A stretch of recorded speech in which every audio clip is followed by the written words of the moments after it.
¿Quién es el malo? Hoy en día el mundo se enfrenta a una tensión bélica entre las principales naciones. Frente a ello, muchas personas ven al presidente ruso Vladimir Putin como el mayor enemigo de la paz y principal desestabilizador del orden. Pero, ¿es realmente así? Aquí estudiaremos qué hay detrás de este conflicto armado que ha captado la atención de las más importantes naciones y pone en descubierto los intereses políticos de las grandes potencias. Una dosis de hechos que nos ayudarán a aclarar si existe o no un villano en esta historia.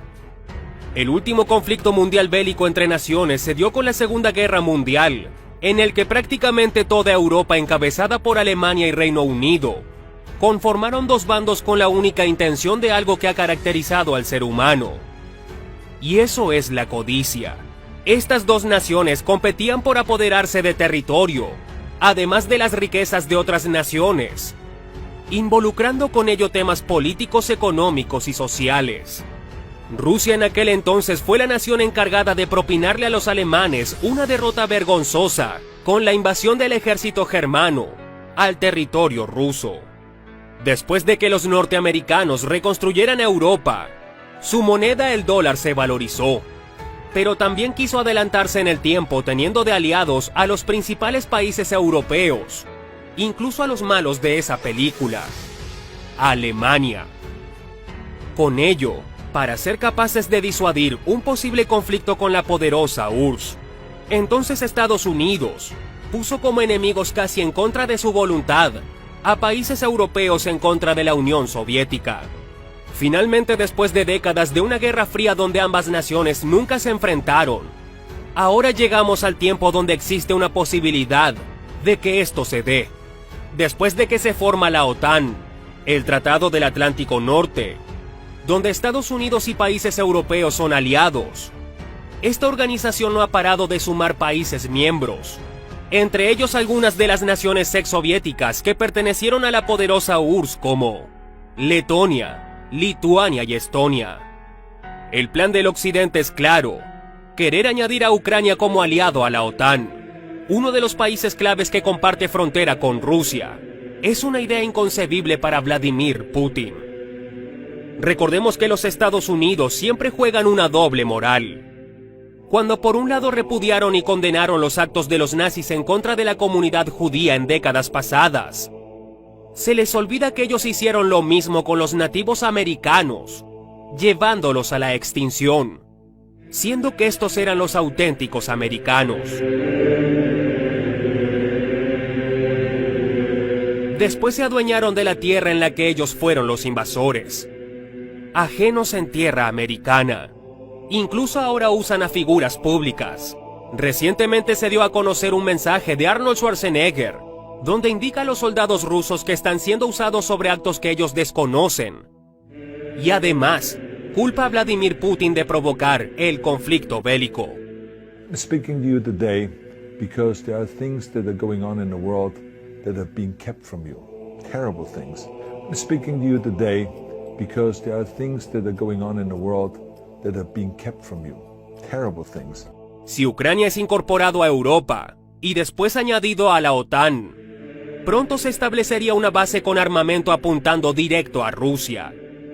Esto pondría en grave peligro la soberanía rusa. Occidente opera desde el modo: pon a pelear a tus enemigos y disfruta la película. Sin meter las manos logra poco a poco su cometido. Ahora que sabes esta información, ¿cuál es tu opinión? ¿Quién es el malo en esta película? ¿Un presidente que está en desacuerdo con que se viole la soberanía de su país y pongan en riesgo la existencia de su nación? ¿O un grupo que opera desde lejos poniendo en tensión hacia un conflicto bélico a dos naciones vecinas, que no hace mucho fueron una sola nación? Actualmente los medios de comunicación y noticieros hacen ver a Vladimir Putin como el malo de la película, como si el presidente ruso fuera el causante del conflicto. Debemos tener en cuenta que las intenciones de Vladimir Putin es desestabilizar la hegemonía y el equilibrio armamentístico que tienen actualmente tanto los Estados Unidos como China. Según un análisis de la Agencia de Energía Nuclear para el año 2021, Se estimaba que Rusia tenía un arsenal conformado por 4.495 cabezas nucleares, de las cuales 2.585 eran ojivas estratégicas ofensivas. En comparación con el arsenal atómico estadounidense, que se estima en unas 5.000 ojivas. Pero, ¿qué tanto ha cambiado la cantidad de armas de cada nación? ¿Y cuánto influye en su poder?